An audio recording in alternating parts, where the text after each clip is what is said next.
નમસ્કાર વિદ્યાર્થી મિત્રો, મારી યુટ્યુબ ચેનલ સંજય પટેલમાં આપ સૌનું હાર્દિક સ્વાગત છે. મિત્રો, આજના વિડીયોની અંદર આપણે ધોરણ 6 વિષય છે અંગ્રેજી, જેનું યુનિટ 1 જેનું નામ છે હેલ્થ ઇઝ વેલ્થ, આ પાઠના પ્રશ્ન અને તેના જવાબો જોવાના છીએ. જેમાં ભાગ 4 ની અંદર આજે આપણે વોકેબ્યુલરી અને સ્પીકિંગની અંદર જે એક્ટિવિટીઓ આપેલી છે તે એક્ટિવિટીઓ વિશે શીખવાના છીએ. વિદ્યાર્થી મિત્રો, જો તમે મારી ચેનલમાં નવા હોય તો મારી ચેનલને જરૂરથી સબસ્ક્રાઈબ કરો. વિડીયો સારો લાગે તો લાઈક કરો, શેર કરો અને બેલ નોટિફિકેશન ઓન કરો, જેથી મારા આગળના નવા વિડીયો પણ આપને મળતા રહે. તેમજ વિદ્યાર્થી મિત્રો, આ પાઠની PDF જોવા વિશ્વગુરુ સંજય પટેલ એપ્લિકેશન ડાઉનલોડ કરો. તો ચાલો મિત્રો શરૂ કરીએ ભાગ 4 પાઠ 1. સૌ પ્રથમ આપણે વોકેબ્યુલરી છે તેની એક્ટિવિટીઓ વિશે જોઈશું. જેમાં પહેલી એક્ટિવિટી છે find the words in the grid from hygiene word search, circle them and write sentences. તો અહીં આપેલા શબ્દો છે તે આગળના ગ્રીડની અંદર આપણે શોધવાના છે અને તેને ફરતે ચોરસ અથવા તો સર્કલ કરવાનો છે. તો ચાલો જોતા જઈએ આપણે કયા કયા શબ્દો છે. તો જુઓ, અહીં એક આપણને આપેલું છે બ્રશ, એવી રીતે napkins, water, wash, scrub, towel, bath, clean, comb અને સોપ.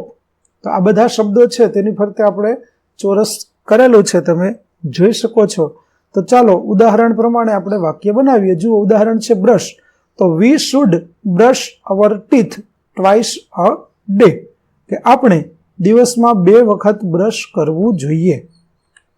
ચાલો હવે આગળના ઉદાહરણો છે તે જોઈએ. સોપ.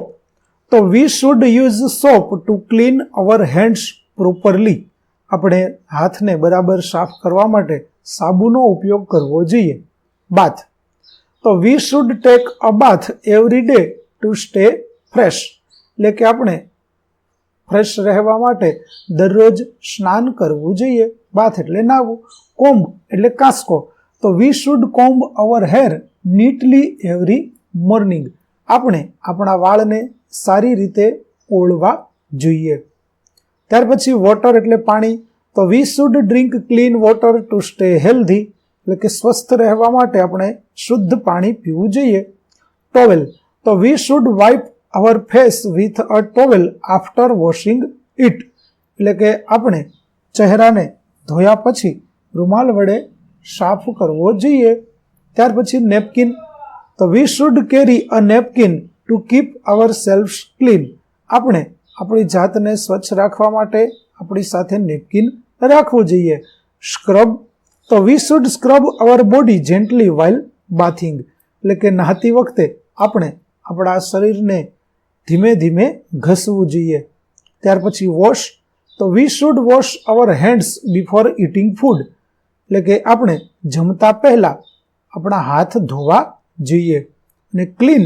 તો we should use a brush two clean hour nails, એટલે કે આપણા નખને સાફ કરવા માટે આપણે બ્રશનો ઉપયોગ કરવો જોઈએ. આ રીતે જે શબ્દો હતા તેના ઉપરથી આપણે વાક્યો બનાવશું. વિદ્યાર્થી મિત્રો, આ પાઠની PDF જોવા માટે પ્લે સ્ટોરમાંથી અમારી એપ્લિકેશન વિશ્વગુરુ STD 1-12 ગુજરાતી ડાઉનલોડ કરી તમારા મોબાઈલમાં ઇન્સ્ટોલ કરો. જે તમે શરૂ કરશો તો તમને આ પ્રકારે જોવા મળશે. જેમાં બધા ધોરણની અંદર તમને ધોરણ બતાવશે. ધોરણ પસંદ કરશો એટલે વિષય બતાવશે. વિષય પસંદ કરશો એટલે પાઠના નામ બતાવશે. જેમાં તમે વિડીયો ઉપર ક્લિક કરશો તો તમને વિડીયો જોવા મળશે અને PDF ઉપર ક્લિક કરશો તો તમને PDF જોવા મળશે. તો આશા રાખું અમારી એપ્લિકેશન આપ બધાને ગમશે. જરૂર ડાઉનલોડ કરજો અને તમારા મિત્રોને પણ કરાવજો. જેમાં તમને ધોરણ 6 તમામ વિષયના સ્વાધ્યાય સોલ્યુશન, સ્વાધ્યાય પોથી સોલ્યુશનના વિડીયો અને PDF મળી રહેશે, જે એકદમ ફ્રી છે. કોઈ પણ પ્રકારના ચાર્જ વગર તમે વિડીયો અને PDF જોઈ શકશો. તો ચાલો મિત્રો આગળ વધીએ. Fill in the blanks with the most appropriate words from the brackets, એટલે કે કૌંસમાં આપેલા શબ્દો છે તેનો ઉપયોગ કરી અને આપણે ખાલી જગ્યાઓ પૂરવાની છે. તો પહેલી ખાલી જગ્યા છે ખાલી જગ્યા ફૂડ પ્રોવાઇડ્સ ન્યુટ્રિશન્સ, તો આવશે હેલ્ધી ફૂડ. બીજું, fruits are good source of vitamin A, C and D, એટલે કે ફળો એ વિટામિન એ, સી અને ડીનો ભંડાર છે. ત્રીજું, eating too much sugar can lead to gain weight, એટલે કે વધારે પ્રમાણમાં ખાંડ ખાવાથી વજન વધી શકે છે. ચોથું, જંક ફૂડ કન્ટેન્સ મચ કેલેરીઝ, એટલે કે જંક ફૂડમાં વધારે કેલેરી હોય છે. ત્યાર પછી healthy snacks give energy to our body, સ્વસ્થ નાસ્તો આપણને ઉર્જા આપે છે. તો આ પ્રકારે આપણે ખાલી જગ્યાઓ પૂરીશું. ત્યાર પછી arrange the letters and make meaningful words, right appropriate number, એટલે કે અહીં આપેલા શબ્દો છે તે આડાવાળા થયેલા છે, આપણે તેને યોગ્ય રીતે ગોઠવવાના છે અને ચિત્રની અંદર તેનો નંબર પણ આપવાનો છે. જુઓ, 1 નંબર ઉપર ટોમેટો છે તો આપણો સ્પેલિંગ થશે ટોમેટો.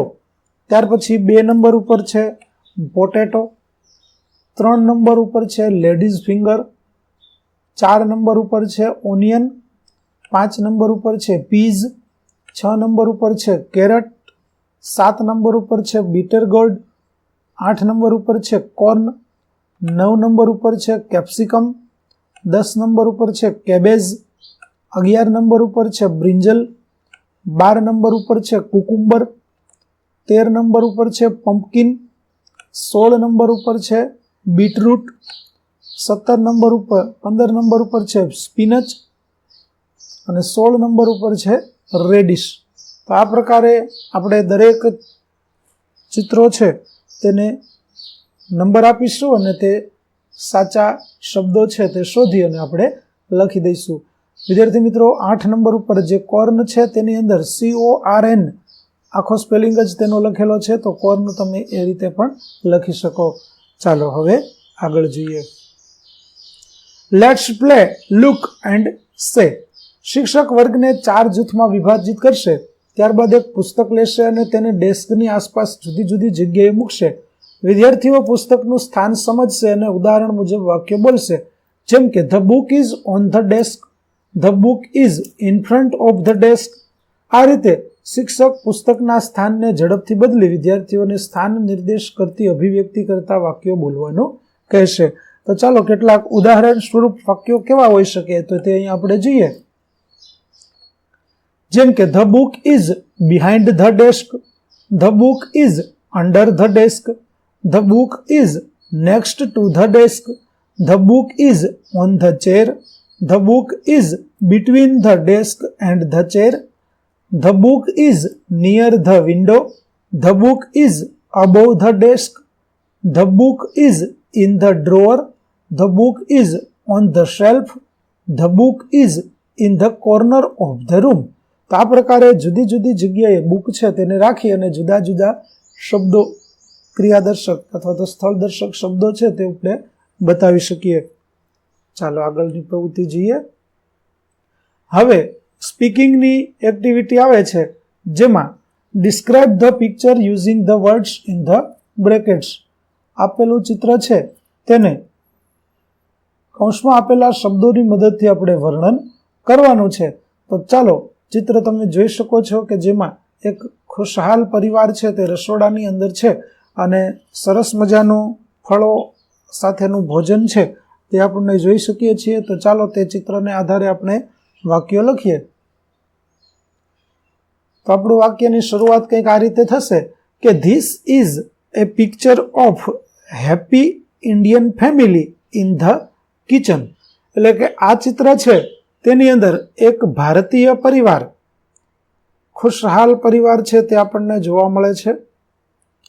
બીજું આગળ, there are 4 people in the picture, એટલે કે ચિત્રમાં આપણને 4 લોકો જોવા મળે છે. અ મધર એન્ડ 3 ચિલ્ડ્રન, 4 લોકોમાં કોણ છે તો કે એક માતા છે અને 3 તેના બાળકો છે. The kitchen platform is field with many healthy items, એટલે કે રસોડાનું પ્લેટફોર્મ પર ઘણી બધી સ્વસ્થ વસ્તુઓ રાખવામાં આવેલી છે. I can see a variety of fruits including mangoes, bananas, grapes, oranges and apple. હું વિવિધ વસ્તુઓ, વિવિધ ફળો જોઈ શકું છું, જેમાં કેરી, કેળા, દ્રાક્ષ, નારંગી અને સફરજન છે. There are also several fresh vegetables such as onion, potatoes, bitter gourd, cauliflower, cabbage and tomatoes. તો ત્યાં ડુંગળી, બટાકા, કારેલા, કોબીજ અને ટામેટા જેવા ઘણા તાજા શાકભાજી પણ છે. Additionally, there are salt and coriander powder on the platform. વધુમાં પ્લેટફોર્મ પર મીઠું અને ધાણાનો પાવડર પણ, ધાણા જીરું પણ છે. The boy and two girls in the picture appear very happy. ફોટામાં છોકરો અને બે છોકરીઓ ખૂબ ખુશ દેખાય છે. તો આ પ્રકારે આપણું જે ચિત્ર હતું તે ચિત્રનું વર્ણન આપણે આ પ્રકારે કરી શકીએ. ચાલો આગળ જોઈએ. Do it your self. વિદ્યાર્થી મિત્રો, અહીં તમને એક પ્રોજેક્ટ પ્રવૃત્તિ આપવામાં આવેલી છે કે જેમાં prepare a chart on the theme healthy food, write a paragraph. એટલે કે હેલ્ધી ફૂડ ઉપર આપણે એક ચાર્ટ બનાવી અને તેના વિશે એક ફકરો લખવાનો છે. તો ચાલો સૌપ્રથમ આપણે ચાર્ટ બનાવીએ. તો જુઓ, હેલ્ધી ફૂડનો ચાર્ટ છે તે કંઈક આ રીતે થશે, જેમાં કેટેગરી તો કે ફ્રૂટ્સ, ફૂડ આઇટમ કે ફ્રૂટ્સમાં આપણે શું શું લઈ શકીએ, તો apples, બનાનાઝ, berries, oranges, mangoes. Act benefits એટલે કે આ બધા ફળો જો આપણે ખાઈએ તો ફળો ખાવાથી આપણને શું ફાયદો થાય, તો ફળો છે તે rich in vitamins, minerals, antioxidants and fibre, support immunity and digestion. એટલે કે વિટામિન, ખનિજો, એન્ટીઓક્સિડન્ટ અને ફાઇબરથી ભરપૂર હોય છે, જે આપણી રોગ પ્રતિકારક શક્તિ વધારે છે અને આપણા પાચનને મદદ કરે છે. કેટલું ખાવું જોઈએ, તો 1 મીડિયમ ફ્રૂટ ઓર 1 કપ કટ ફ્રૂટ. એટલે કે આપણે એક માપસરનું મધ્યમ પ્રકારનું ફળ ખાવું જોઈએ અને 1 કપ કાપેલા ફળો છે તે ખાવા જોઈએ. અને ફ્રીક્વન્સી ક્યારે ખાવા જોઈએ, તો કે દરરોજ આપણે ખાઈ શકીએ. ત્યાર પછી બીજું છે વેજીટેબલ્સ એટલે કે શાકભાજી. તો શાકભાજીની અંદર લીફી ગ્રીન્સ જેમ કે spinach, kale, broccoli, carrots, tomatoes, apples. એક્ટ એટલે કે લીલા પાંદડાવાળા શાકભાજી, પાલક, ગાજર, ટમેટા, આ બધા શાકો છે તે આપણે ખાવા જોઈએ. તેના ફાયદા શું, તો કે excellent source of vitamins, minerals, antioxidants and fibre, protect against chronic disease. એટલે કે આ બધા શાકભાજી છે તે વિટામિન, ખનિજો અને એન્ટીઓક્સિડન્ટ તેમજ ફાઇબરનો ઉત્તમ સ્ત્રોત છે અને તે આપણને સામાન્ય રોગોથી બચાવે છે. કેટલું ખાવું જોઈએ, તો કે 1 cup raw or 1 to ½ cup cooked. એટલે કે 1 કપ કાચું અને અડધો કપ જેટલું બાફેલું કે રાંધેલું શાકભાજી ખાવું જોઈએ અને તે આપણે દરરોજ ખાવું જોઈએ. ત્યાર પછી હોલ ગ્રેન્સ એટલે કે બધા જ અનાજ, જેમાં oats, brown rice, whole wheat bread, ઓંકવા, આવી રીતે બધા અનાજ છે તે પણ આપણે ખાઈ શકીએ, જેમાં high in fibre, B vitamins and minerals provide sustained energy. એટલે કે આપણને સતત ઉર્જા પ્રદાન કરે છે. તો 1 સ્લાઇડ બ્રેડ ઓર 1.5 કપ કુકડ. એટલે કે 1 સ્લાઇડ બ્રેડની અને 1/2 કપ છે તે આપણે રાંધેલો દરરોજ ખાવો જોઈએ. આ જ પ્રકારે વિદ્યાર્થી મિત્રો આગળ પણ કેટલીક વસ્તુઓ છે, જેમ કે લીન પ્રોટીન માટે ડેરી અલ્ટરનેટિવ્સ, હેલ્ધી ફેટ્સ અને વોટર. આ બધી જ વસ્તુઓ છે તે આપણે દરરોજ ખાવી જોઈએ, જે આપણા સ્વાસ્થ્ય માટે ખૂબ સારી છે, જે તમે અહીં જોઈ શકો છો. ચાલો હવે આના ઉપરથી આપણે વાક્ય તૈયાર કરીએ. તો આપણો ફકરો છે તે કંઈક આવો થશે. ચાલો આપણે તેનું ગુજરાતી કરતા જઈએ અને જોતા જઈએ ફકરો શું કહેવા ઈચ્છે છે. તો eating healthy foods helps us stay strong and feel good. એટલે કે જો આપણે સ્વસ્થ ખોરાક ખાઈએ છીએ તો તે આપણને મજબૂત રહેવામાં અને સારું ટૂંકમાં તાજા માજા રહેવામાં મદદ કરે છે. When we eat lots of fruits and vegetables, we give our bodies the vitamins and minerals they need to fight sickness. જ્યારે આપણે ખૂબ જ ફળો અને શાકભાજી ખાઈએ છીએ ત્યારે આપણે આપણા શરીરને બીમારી સામે લડવા માટે જરૂરી વિટામિન અને ખનિજ આપીએ છીએ. Choosing whole grains like brown rice or whole wheat bread gives us energy and helps our tummy work well. કે જો આપણે બ્રાઉન રાઈસ અથવા આખા ઘઉંની બ્રેડ જેવા આખા અનાજ પસંદ કરીએ છીએ તો આમ કરવાથી આપણને ઉર્જા મળે છે અને આપણું પેટ પણ સારું રહે છે, સારી રીતે કામ કરે છે. Lean meats, eggs, beans and nuts help build and fix our muscles. એટલે કે માંસ, ઈંડા, કઠોળ અને બદામ તે આપણા સ્નાયુઓને મજબૂત બનાવવામાં અને તેને સુધારવામાં મદદ કરે છે. Healthy fats like those in nuts and avocados are good for our brains. એટલે કે બદામ અને એવોકાડોમાં થી મળતી ચરબી એ આપણા મગજ માટે ખૂબ સારી છે. Drinking milk or eating foods with calcium helps make our bones strong. દૂધ પીવાથી અથવા કેલ્શિયમયુક્ત ખોરાક ખાવાથી આપણા હાડકાં મજબૂત બને છે. મોસ્ટ ઇમ્પોર્ટન્ટલી એટલે કે સૌથી અગત્યનું, we need to drink plenty of water every day to keep our bodies working right. એટલે કે આપણા શરીરને યોગ્ય રીતે કાર્યરત રાખવા માટે આપણે દરરોજ પુષ્કળ પાણી પીવું જોઈએ. By eating these healthy foods, we can grow better and stay active. જો આ પ્રકારે આપણે સ્વસ્થ ખોરાક ખાઈએ તો આપણે વધુ સારી રીતે વિકાસ કરી શકીએ છીએ અને સક્રિય રહી શકીએ છીએ. તો આ પ્રકારે આ હેલ્ધી ફૂડ છે તેના વિશેનો ફકરો અને ચાર્ટ છે તે આપણે જોયો. તો વિદ્યાર્થી મિત્રો, અહીં આપણો પાઠ 1 નો ભાગ 4 છે તે પૂરો થાય છે.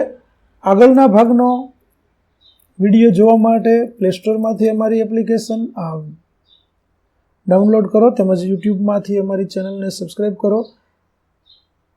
આગળના ભાગના વિડીયો જોવા માટે આ વિડીયોના ડિસ્ક્રિપ્શનની અંદર આપને લિંક આપવામાં આવી છે, જેની મદદથી તમે તે ભાગ પણ જોઈ શકશો. તેમજ પીડીએફ જોવા માટે પ્લે સ્ટોરમાંથી અમારી એપ્લિકેશન વિશ્વગુરુ STD 1 થી 12 ગુજરાતી ડાઉનલોડ કરો, જેમાં આપને ધોરણ 6 તમામ વિષયના સ્વાધ્યાય સોલ્યુશન, સ્વાધ્યાય પોથી સોલ્યુશનના વિડીયો અને પીડીએફો મળી રહેશે, જે એકદમ ફ્રી છે. કોઈ પણ પ્રકારના ચાર્જ વગર તમે વિડીયો અને પીડીએફો જોઈ શકશો. તો ચાલો મિત્રો, ફરી મળીશું આપણે નવા પાઠ સાથે. ત્યાં સુધી આવજો.